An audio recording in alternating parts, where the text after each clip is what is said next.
Hello, thanks for downloading this episode of Folk on Foot. We rely entirely on support from our listeners to keep this show on the road. So if you can afford it, please simply buy us a coffee or become a patron, for which you'll get great rewards. You can do either at folkonfoot.com/support us, and the link is in the show notes. Even the smallest donation is vital. That's folkonfoot.com/support us. Thank you, and enjoy the walk.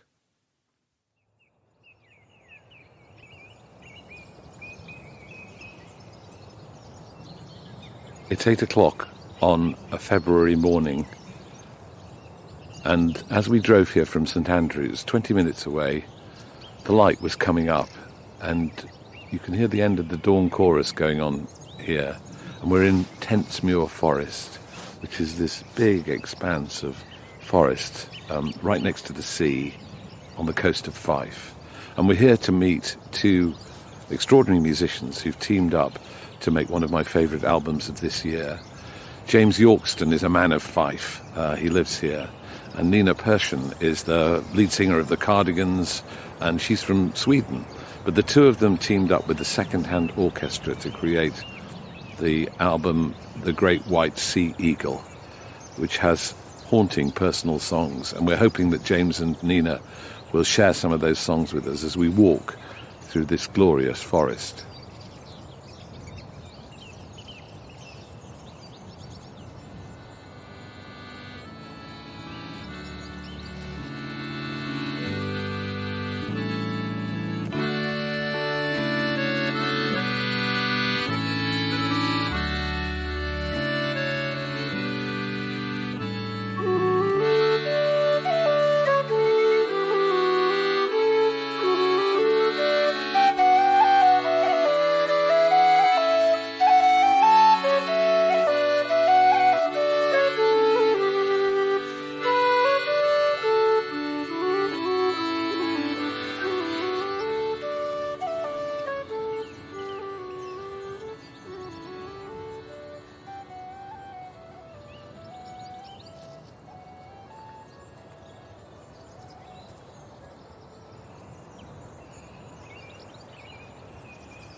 James and Nina, good morning. Thank you very much for coming out so early, because you were playing a gig last night, weren't you?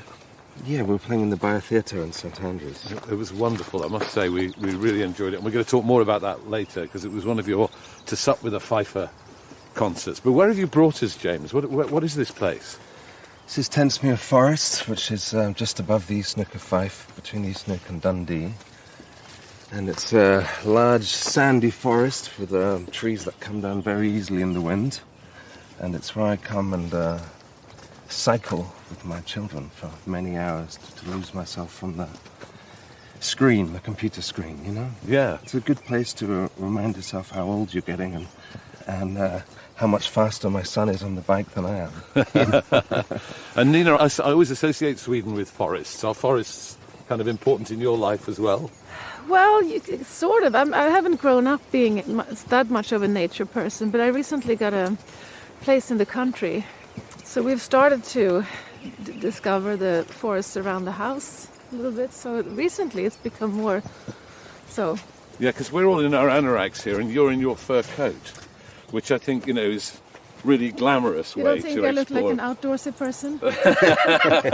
You just look very glamorous in your fur coat this morning. And James, is nature an inspiration for you? Is experiencing nature an inspiration to you? It seems to be. It's a funny thing. I don't really think about what I write or anything. I certainly don't try and put trees in and things, but there's always questions about, does where you live inspire what you write? And I used to say no. I used to think it was just, how could it? But how could it not, I think, is perhaps more accurate. Because I get a picture of you sitting in your home, which is by the sea, I think. Yeah, right by the sea, yeah. And do you sit in your studio and look out at the sea? And not at this current studio. In this current studio, I sit and I look at a bird feeder, which is interesting, but it's not quite the sea, Yeah. But I mean, I just try and write. I write when I'm on the road a lot. I write when I'm just alive, living, It's about catching catching the moment really, and a germ of an idea, and you get it down and you mark it down, and then see what happens to it. And the thing I always say is it's important not to stop that writing, but it's also important to trust yourself to edit it. So there's all sorts of nonsense in my notebooks. But some of them are gems, and some of them are to be discarded and thrown in the fire, So. And you've brought your guitar with you. Yeah. Which is really nice of you, because a lot of the album was written on the piano, wasn't it? Yeah, it was almost entirely run on the piano. Yeah, but I didn't really want to take I mean, it's good to see you and stuff, but I didn't really want to carry a piano with me. We have moved a harp before now, but a real full-size harp. Yeah. But not a piano. But I wondered if you might agree to sing a song for us. Of course, yeah. Would you do that? Yeah, of course. Yeah. What would you like to sing first? Oh, well. Is there one which How we are your don't... fingers? my fingers will be fine. It's the voices. Shall we try the harmony, or is that too hard? The harmony might be good. We sang it last night. Last thing we sang last night on stage, so... Oh, that would be fantastic. Well, let's just stop here in this little grove, shall we? Maybe we can just step off the path. Yeah. And we'd have the pine trees behind us. If you would sing it here, that would be marvellous. Yeah, though that's a nice looking seat as well.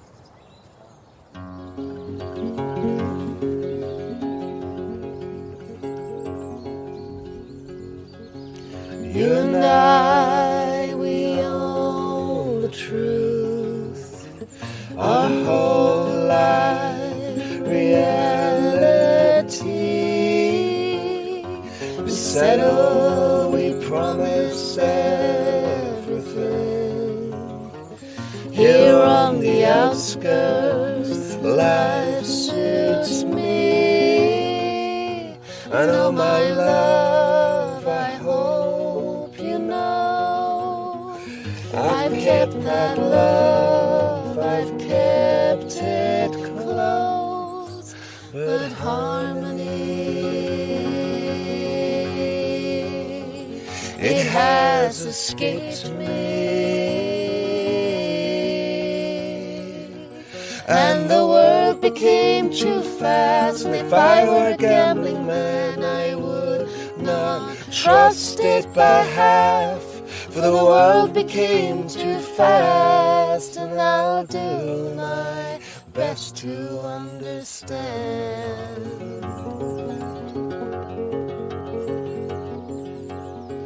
And the past, they became so light, words of love and promises.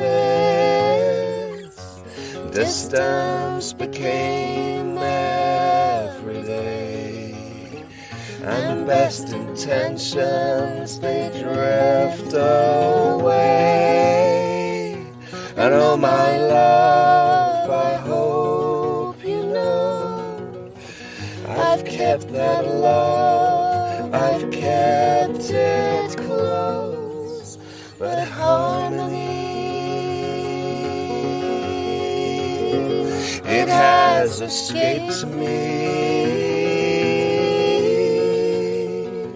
And the words came out too fast, and if I were a gambling man, I would not trust them by half.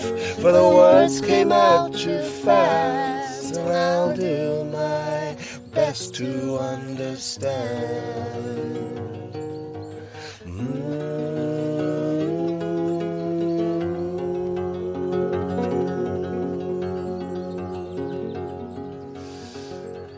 We could still have them all, you know.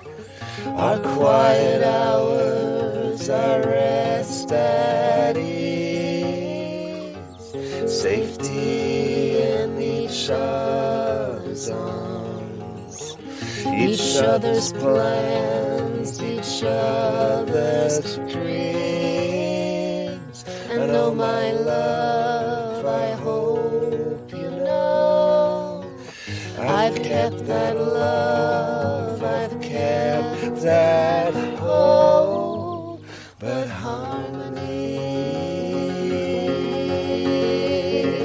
it has escaped me.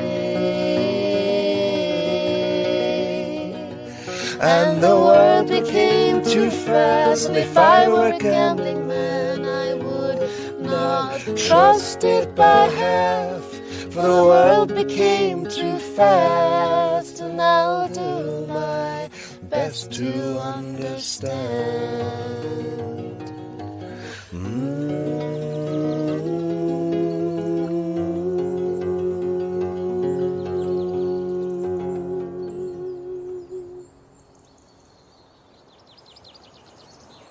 That's the most beautiful thing that's happened to me at 8:30 in the morning for many, many years, can I say. That was absolutely beautiful. And to hear you sing it here in the open air with the birds in the background and under the tree is very special to me. I don't know if it feels different to you than doing it on stage last night. Does it? I'm feel half different? asleep. Are you half asleep? No, I thought, yes, and it was wonderful. It's also that to sing this song without amplifying. I mean, at least we're not hearing ourselves in monitors and stuff. It really is kind of better in a way. It's a different feeling. Isn't The it? best shows are the ones where you can just walk on stage and plug in and it just sounds completely natural. And you don't have to ask for more of this or more of that, and it's just sounds perfect, and it's just like you're in a living room. And this is kind of like that. Yeah, but with the added benefit of nature. Yeah. James, you've got a really small guitar, which is very sensible of you since we're walking along through the forest. But is it a special instrument? Yeah, it's quite special. I got it in Granada, in Spain, around 2006. I was recording a new album, and I was looking for a different instrument, just something to bring something different to the project. And saw this in a guitar shop window, and I went in and said, "Oh, that looks nice. Can I have a go?" And they said, "Yeah, sure." And I was playing it, and I just fell in love with it immediately. And I was playing it over and over and over. And my wife, she was totally into it as well. And I said, "Do you want to have a go?" Because she plays classical guitar, so she played it. And I was just thinking, "Oh my God, this is amazing." So we were there for maybe 40 minutes, and I said to the guy, "How much is it?" And he said, "Oh, it's €2,000. And I said, "Okay, yeah, I'd like to buy it, please." This is 15 years ago. He went away, and he came back, and he was ashen-faced. And he said, "Actually, I've got it wrong. It's €4,500 plus tax." Oh, And wow. I said, oh my God. But he said, "Since you've been playing it and you're obviously a player, the maker has said you're allowed it for €2,500 plus tax." And I didn't have that money at the time, and we couldn't get out of the bank machines, and it was before cards could be used and all that. So I just had to go away and forget about it. And 3 or 4 months later, I just kept on thinking Is this about this. haunting you? Yeah, this guitar, So I rang up in my very, very broken Spanish. I said, "Oh, hi, do you remember me? I was in playing that Jesus Bejido guitar." And they said, yeah. And I said, "Can I still have it for 2.5?" And they said, yeah, totally. So I did the bank transfer, and it arrived in the post, and it weighs practically nothing. And I thought, the Bampot stuff sent me an empty box. case. Yeah. But no, and it's here, and it's arrived. No, absolutely. And it sounds beautiful. Yeah, it's a gorgeous instrument. And Very gentle. Yeah, it Yeah. is. Well, now, Nina, I want to understand how you first began this singing relationship with James, because I think it was a mutual friend who put you together, wasn't it? Yeah. Can you tell us how that happened? Yeah, it's a friend of ours. I've known him just because through music, he's a Swede, for about 20 years, and so has James. And this guy is somebody who really, like what he does, he plays music, he has a record label, he's a great matchmaker, obviously. He curates radio shows, and he just has a really good sensibility for coming up with new projects and matching people again. And we should name him. His name is Carl Jonas Winqvist, and he's also the person who pretty much put together the Second Hand Orchestra and put James in. Who are on the album. together. Who are on the 2 albums, yeah. Yeah, of course, they were on the Wide, Wide River with you, James, weren't Yeah. they?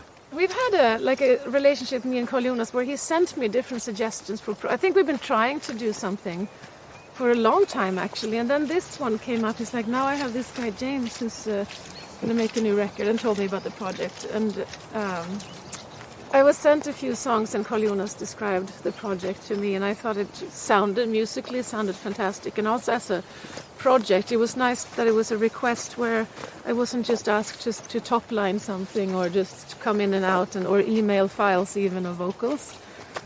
I was kind of after something with more meat on the bones, sort of. So, and it's the people I already knew about, I really like, so it was very attractive to me. And then we spoke a little bit, James and I emailed and spoke, and agreed on trying it. Yeah. Right, and so when you say trying it, so, I've talked a lot to people recently who were emailing files about and putting albums together in lockdown, particularly, by remote control. How did this process work? Did you get together quite early on? Did you meet in person?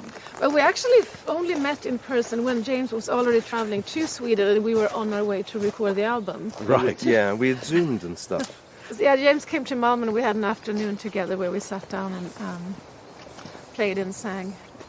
And obviously, I don't know what we would have done if it had sounded like shit, but we already knew that it was there was a fear. There was a fear, And did you know Nina's work with the Cardigans and?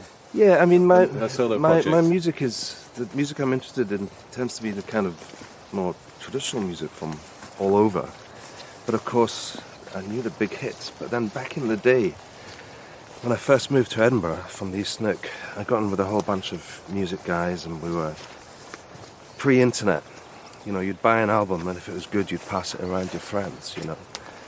One of the early Cardigans albums, an album called Life, was one of those albums that we used to put on tapes and share around and all that sort of thing. So I knew that album very well indeed. Right. And in fact, maybe a month or so ago, Nina sang a snippet of it in the car or something, like just one line. I was like, oh my God. And it was like, oh, right, yeah. So obviously I knew who Nina was. And when KJ suggested working with her, I went on YouTube and had to listen to what she was up to nowadays in case she turned into a really weird direction. I don't know, like I'm not really into histrionic vocals. I'm not saying you had to be careful, you know what I mean? Yeah. But I absolutely loved what I was hearing on YouTube, so it was just like, oh, this could be great, this could be really good.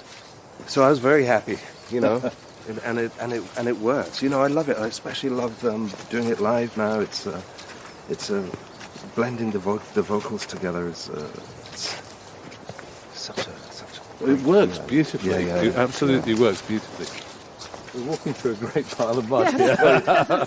You're going around the edge. I'm going right into the middle. We have some illustration of what's going on. It's an occupational hazard, This is what happens to me. I'm right in the middle of a puddle.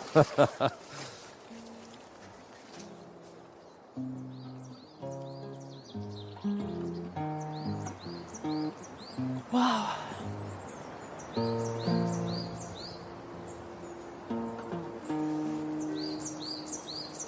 I love this kind of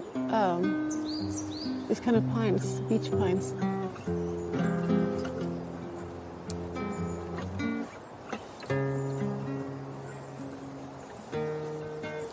What are you going to sing for us, James? We're going to sing one called Choices Like Wide Rivers. And this is from the first, This the is Wide from the Wide first River, one, first Second Hand Orchestra album. Yeah, but we've changed it. We've changed it around to suit us, as it were. Let's hear it. Choices like wide rivers.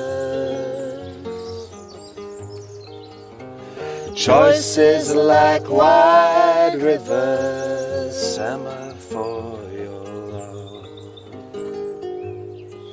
I am asleep in the front and I'm playing you the new songs. Love hurts, love hurts, love hurts, go the new song. Choices like wide rivers, summer for your love.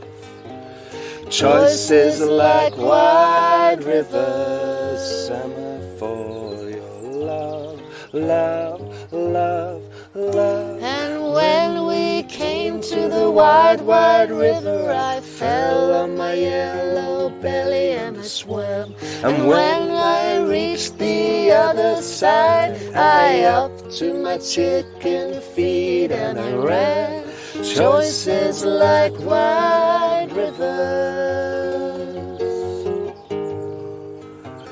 Choices like wide rivers. Summer for your love, love, love, love. And it all turns out we have something to swear on, something we would not have had.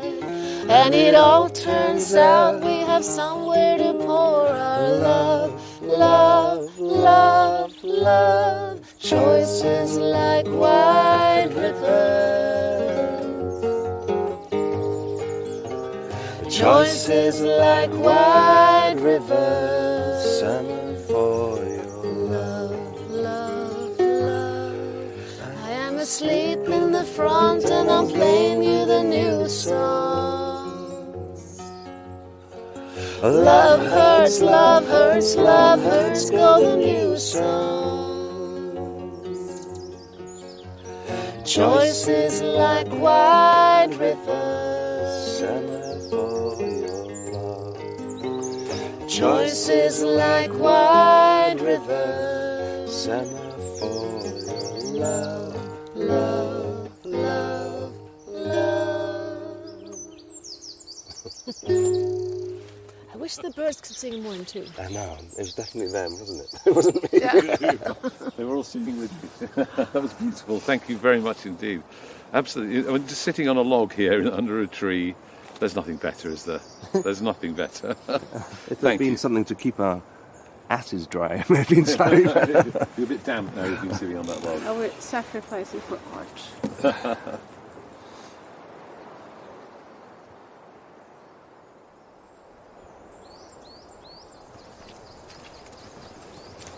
So I'm keen to learn a little bit about both of your stories. And James, I wonder if did you grow up round here? Are you a Fifer by birth? Fifer by birth. Well, my family's from all over the place. Do you know those DNA things you get done? Yeah. We had those done recently, and I actually came out as mostly Scandinavian. Both my father's and my mother's families, if you go back a couple of generations, came down from Aberdeenshire. But there's also other things mixed in. My mother was born in Cairo. My father's mother was from southwest Wales. She was a Welsh speaker most of her life. So it's been a fair journey to here. Yeah. But I mean, we've been in East Nick for ages. My grandmother was in St Andrews. I was brought up in King's Barnes, now I live in Cellardyke, so I've been here for ages and ages. You know. And tell us about the Kingdom of Fife and why that's a special place. Look, I think everywhere is special. You know, when I was young, I used to spend a lot of my childhood in West Cork, in the island, and I used to love the green and the beaches and the general lack of population, and the peace and the quiet and the stars and things. And it was only 1 year after I'd been visiting most of my life that I realised it was almost identical to the East Nick of Fife. it was a long drive to get there, you know. And what took you there? And in the mid-1960s, my father won half a house in a poker match. So we ended up going there to try and do it up. And so most of our summers were spent there. It didn't have running water or electricity or anything like that. And so we went there every year until pretty much I signed a record deal when I was 29. And So were you exposed to a lot of Irish music at that time? oh yeah, you know, it was Irish music that got me into traditional music, without a doubt. What sort of things were you listening to? Well, it was the music that you'd hear in the bars, really. That's the thing that first opened my ears to it. But then it was pipers like Willie Clancy and Seamus Ennis, and singers like Elizabeth Cronin, who's still a huge influence on me, and then bands like Planksty.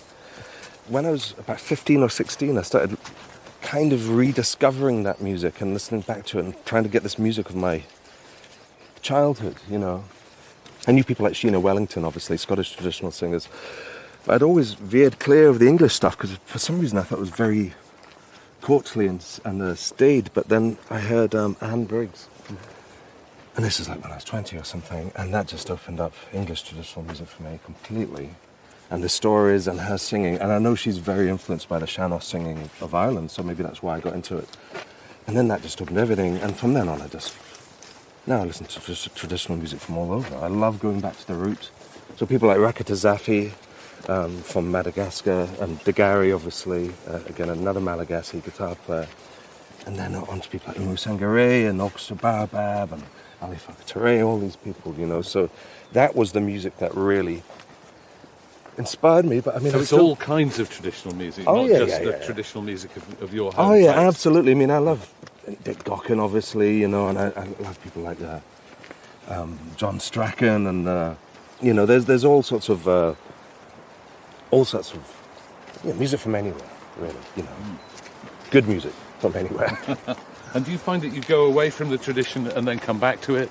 That you head off in different directions? For example, with Yorkston, Thorn, Carn, and with the Second Hand Orchestra, but then you come back to the roots of the traditional Well, now I'm music. completely different. I mean, that was like when I was in my 20s, when I was kind of steering along those paths.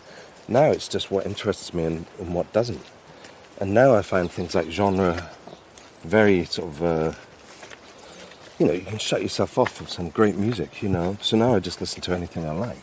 Good music, that's what I love. Good music. And Nina, I'm interested in your life and musical journey as well. I'm sort of more from like small town, middle class areas, kind of.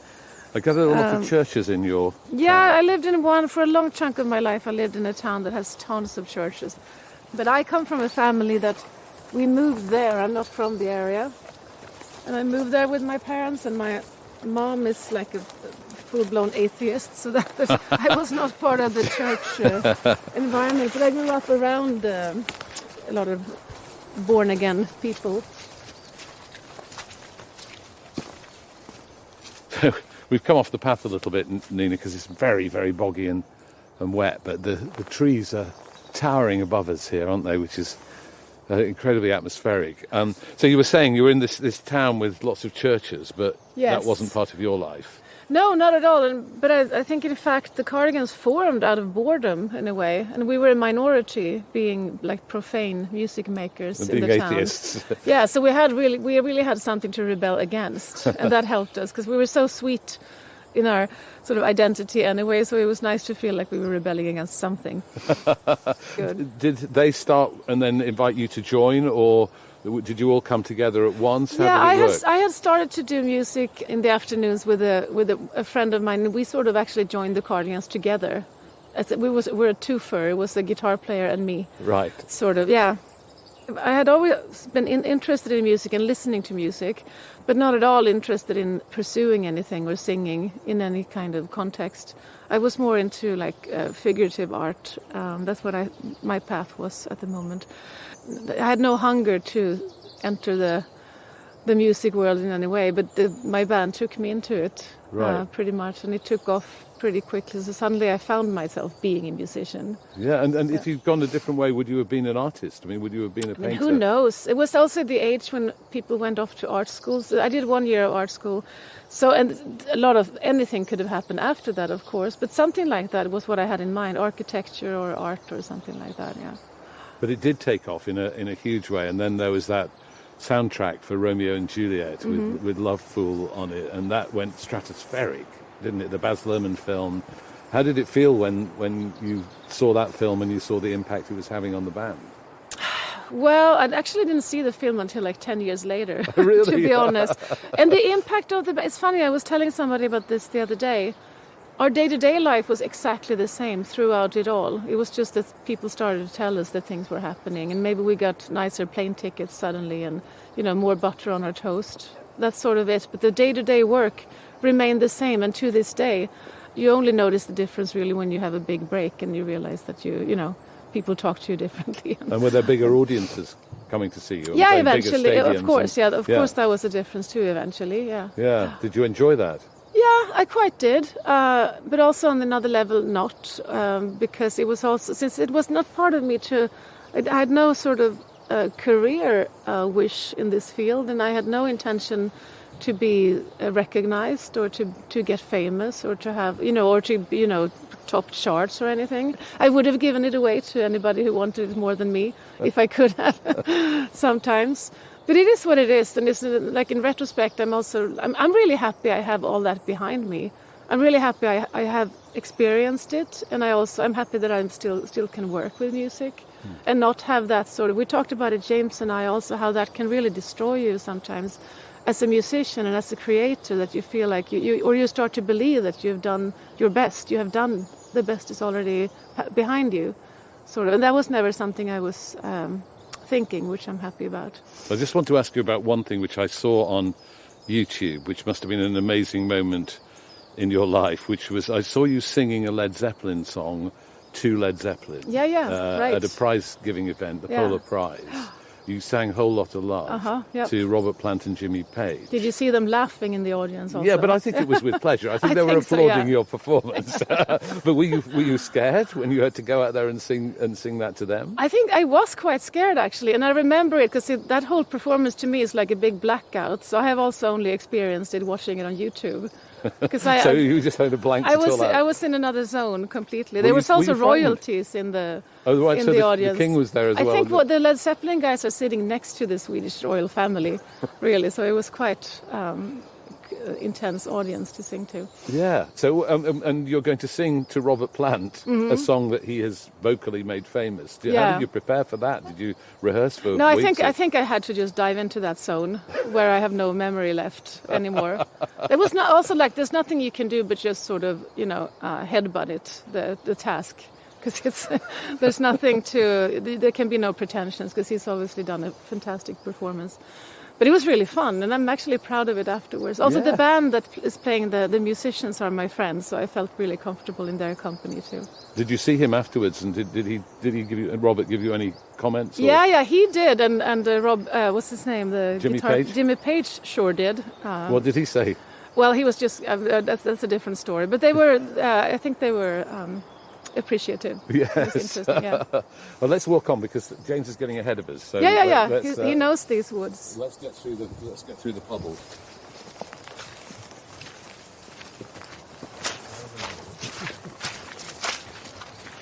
Now we get around this bit as well. It does dry Maybe- after a short while. Does it? Yeah, or we could walk over through that way and then get onto another path which might be drier. It looks drier just beyond this next section. So if we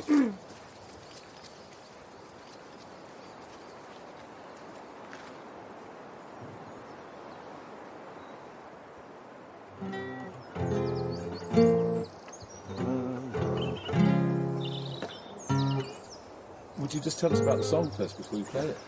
Yeah, it's a new one. It kind of came out of nowhere. I don't even really remember writing it. It was in my notepad when I was playing in a hotel room, and it just fell into a tune, and that was it. But when I'm writing, I try and write and just let all the words come out, and I don't edit whilst I'm writing. And then when I come back to them, because I haven't focused on them so much, I can look at them at a kind of face value and either take them seriously or scratch them off, and this one just seemed to work in a one-hour. I can't even remember if I had to do much editing. So, What's it called? I don't even really have a title, We've been calling it "With Me, With You" just as Yeah. a working title. Yeah. but it's we haven't recorded it. We've done it live quite a lot. Yeah. It's been fun to do live, mostly. Yeah. No. It's worked well. Shall we try? Yeah.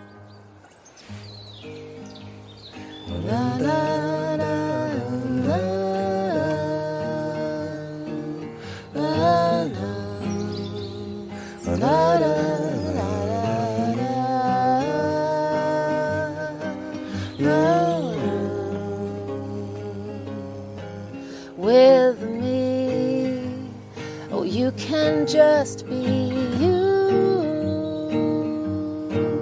and I hope you know me well enough by now to know that I ain't searching for some superstar.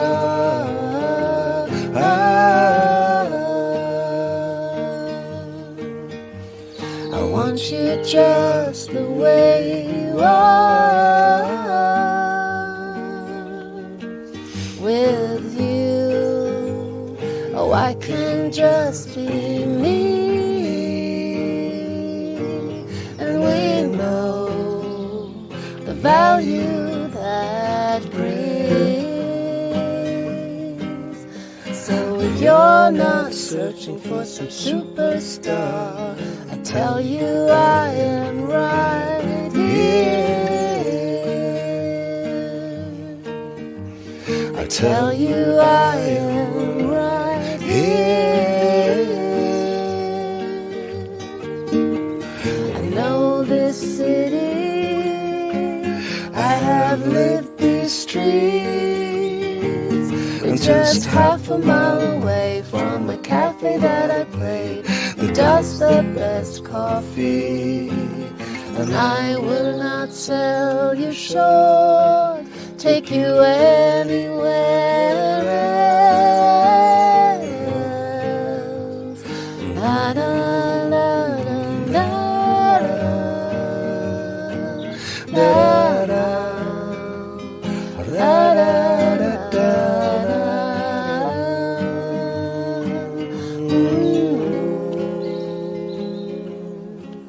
And we know how life can be. Why count the troubles that we see? So if you're not searching for some superstar, if you're looking for someone to share, I tell you I am right here with you. I suppose the whole theme that comes out of talking to you is about collaboration, actually, and about how creative collaboration works. And I know, James, that you also do something called Tentsmuir Forest, which is putting together different artists and putting them on stage, curating them, I suppose. Yeah. How do you choose the people that you collaborate with on that project? Everything I do, I try and be as natural as what I want to do. And therefore, if it works and I can do it again, then it just means I'm just being me. So I don't have to pretend to be someone else. So with Tentsmuir Forest, it just began by getting people that I wanted to see play up in Fife, because there wasn't much music there, you know. Yeah. So we started off at the Adam Smith Theatre in Kirkcaldy, which is more well known for having things like blues band tributes and Lady Boys of Bangkok and things like that. You know, very popular things which sell a lot of tickets, but perhaps not the sort of thing I would want to go and see myself. So I just began asking artists that I thought, well, I'd love to see, Linton Kwesi Johnson. And then there'd be people like who I'd meet on the road, or perhaps they would open for me, or I'd see them at a festival, people like Richard Dawson, and I'd ask them to come and play. And then when it started getting a little bit more money behind it, thanks to Creative Scotland, I managed to bring people like Michael Hurley over from America, who's like one of my all-time great songwriter guys that, you know, I really admire. And also people like Dick Gaughan and Sheena Wellington. It's a lot of traditional music, and it was the mixing in the pop stuff, which I put myself in that category, so it's not an insult, alongside more experimental music, people like Carl Stone, and some real weird things, but some really beautiful things. Some verbal, so some poetry and storytelling as well as music. Yeah, we had Marilyn Robertson on last night, who's a storyteller from... She's told an extraordinary story about Shetland. Yeah. I mean, she's been amazing, and we've had people like Selena Godden, and had all sorts of people. Jeff Hattersley was one of my favourites, a poet from Yorkshire, who I'm a big fan of. So we've had all sorts of interesting people up, And Nina, obviously you were performing on one of these events last night. What was it like to be part of that collaboration with the different kinds of artists who've been taking part? Oh, it's amazing. Especially when we're slightly different field also, to have a storyteller along too was amazing.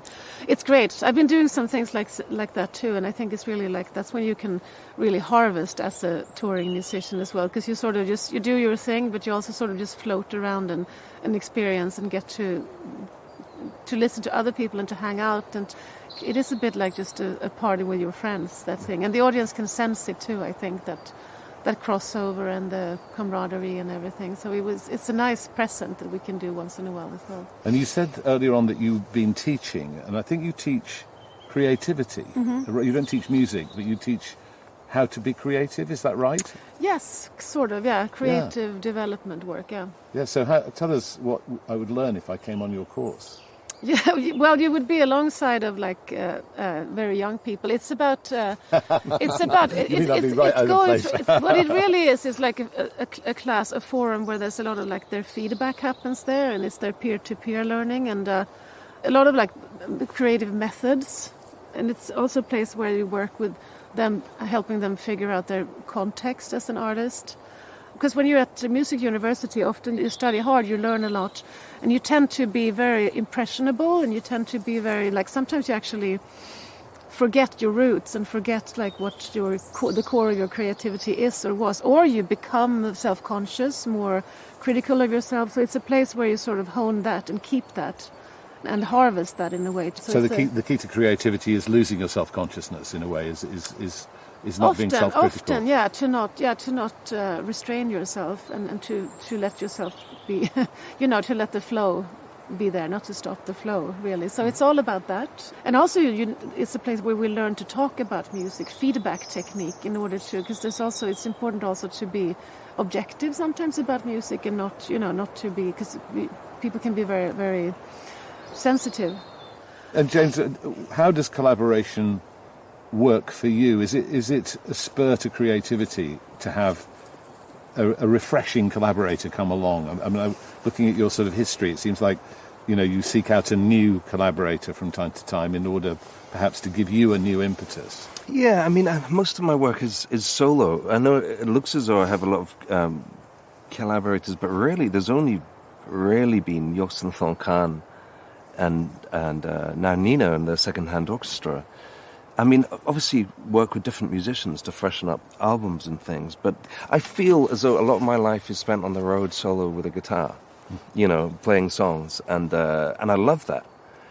Music is such a beautiful and giving thing that when you find people that you want to share it with, I mean, it's, as one gets older, I'm 50-something now, the musicians who are around my sort of age, they tend to be the good people. I don't mean good musically, but I mean the good-hearted people. The people who have stuck with music despite the fact perhaps they haven't had major careers. I know obviously Nina has had a very, very successful career, but most of the musicians I play with tend just to be people who are obsessed with music. And that you've got an instant communication with them. You're instantly got this bond that you know why you're doing something as daft as music for a living. When I'm singing with Nina on stage and the harmonies are going and we're close together, it's such a warm, lovely feeling that it's worth searching out for. It's worth the 6-hour trip to Birmingham. Well, and it communicates itself to the audience. When you as artists are connecting in that way, we as the audience are feeling it, and that's also a beautiful feeling to have. I think that's true. And, it's good travelling around and meeting new people and playing new venues and doing all that sort of stuff. But I don't think I would do it if it wasn't for the gig. I don't think I could just be a tour manager. I'm not saying there's anything against tour managers, but I think the gig is the payoff, yes. And so sometimes if you have a bad gig, which we haven't on this tour at all, they've all been really good, but it can be like a bit of a blow because it's the whole day has been into this 90-minute slot, and if it goes badly, but this has been great. We've had wonderful people on the road from start to finish, And are you happy in your own company? Because obviously the writing process is inevitably solitary, and you've also written novels, which is a really solitary process that goes on and on and on. Yeah.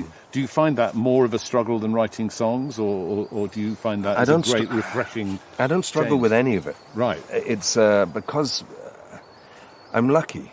I feel as though I'm very lucky that I've never had any kind of hit. Like when I was in my 20s, I never had a novelty hit or anything like that, There's no one who's really expecting anything from me other than JY. People are interested in the stuff I do, and they're just expecting me to get on with it. That's what I find. So I don't really find any pressure or anything like that. What's the worst thing that could happen?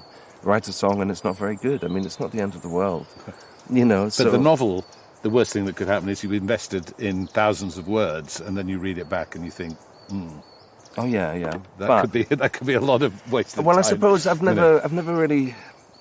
I don't know. I came to long form writing kind of through the back door. Somebody offered me a lot of money to write a magazine article, so I wrote it, and then they said, "Do you want to turn it into a book?" So I wrote it. So then I thought, well, I can write that many words. That was the tour diaries. That was the tour diaries, yeah. And then the first novel was just. I don't know. I don't find it hard at all. Really, it's harder to do nothing, to sit, twiddling my thumbs or whatever. That's the tricky thing. And also, with a novel, you write the novel, You look at it and you edit, and then somebody else edits, and it gets copy edited and stuff. You know, it's not just me creating that thing. You write the main part of it, but it goes through loads of lenses before it gets to the reviewer, who gives it 3 out of 5. or in my case, 5 out of 5. Yeah. The Book of the Gales, though, is that exploring the Celtic connections? Is that, that we talked about your Irish experiences? Yeah. That was definitely.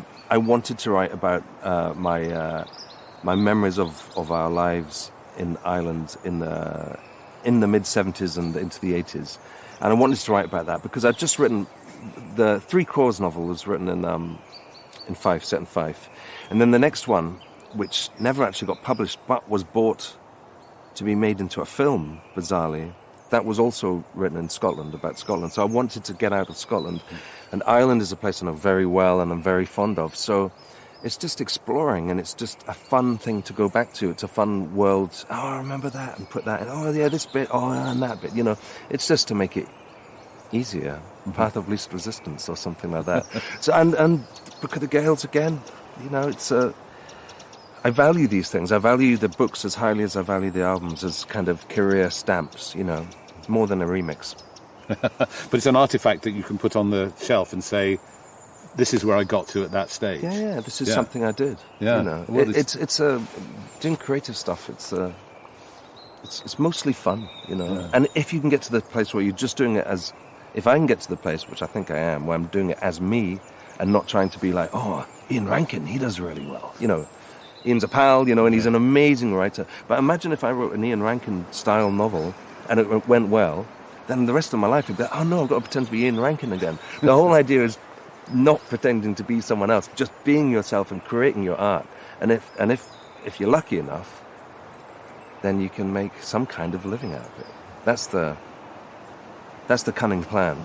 And Nina, have you got to that stage too, where you do things that are really you and that you care about, and you're able to choose on that basis? Yes, that's the biggest luxury you can have, is to be able to do what you think is right and real. Yeah. And where does this collaboration go next? I think you've got some more gigs to do in the summer. You're doing some festivals. Yeah, we have.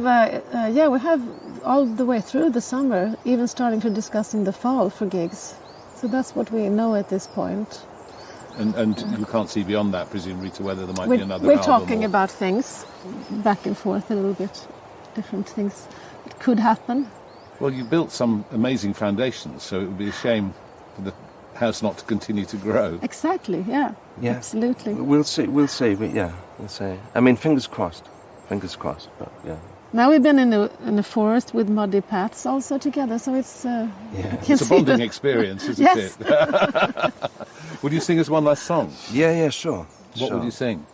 This is a song called A Hollow Skeleton Lifts a Heavy Wing. And it's about that, well, maybe I won't tell you it's about. That's probably easier for me if I don't. Okay.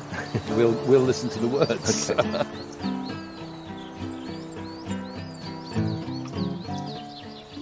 Forgive me, boys. Forgive me, boys. Forgive me, boys, for these blues won't leave me alone. And I was what brings a moment's peace. Oh, show me the mechanics of this, if you please. A hollow skeleton lifts a heavy weight.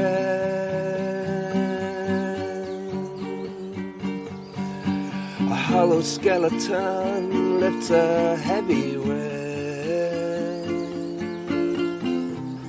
A hollow skeleton lifts a heavy weight.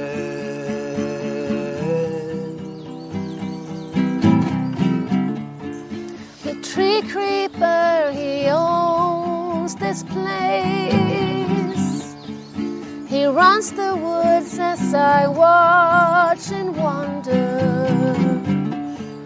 The buzzard cannot reclaim to this colored heaven.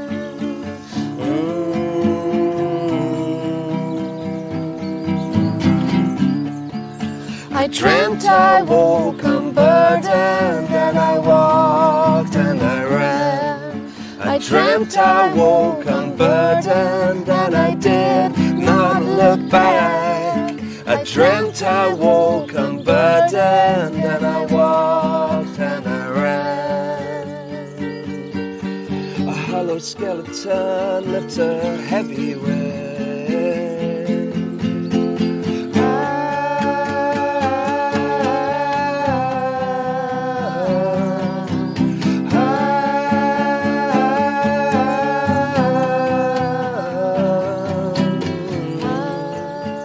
Forest Queen showed herself yesterday.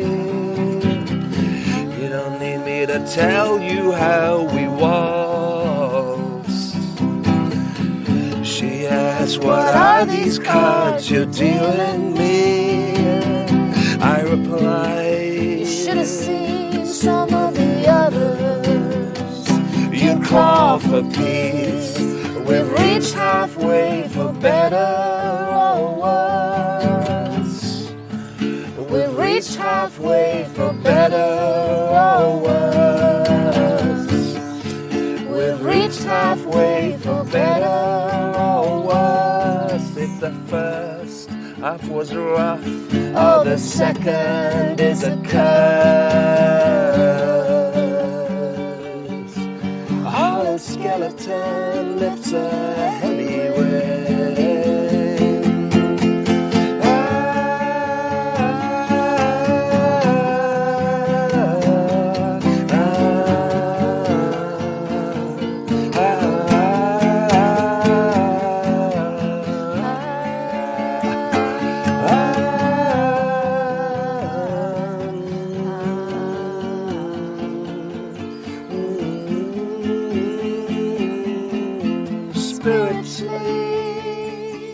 I just can't compete with these unbelievers.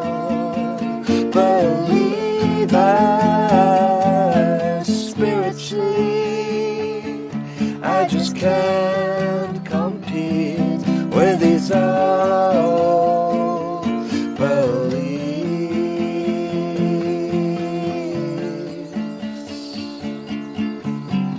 A hollow skeleton lips a heavy weight.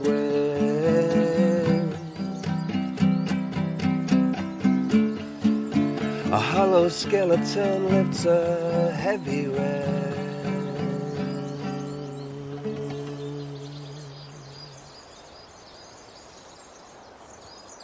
That was great. I was just trying to see a tree creeper or a buzzard while I was here, but I don't think I've spotted any yet. But it was wonderful to hear those words in the forest. Yeah. Would you go to the beach, James, ever while you're here? Not here, but other beaches I do. Right. But It's not far. beaches at home I prefer. So. And you're a champion skimmer of stones, I gather. Who fed you that misinformation? I enjoy skimming stones, but a champion I would say was I think that would be a lie. Listen, it's been wonderful to spend some time with you here in the forest and to hear your beautiful songs and your stories. Thank you so much, Nina, and thank you, James. Thank you for having us. Thanks for having us.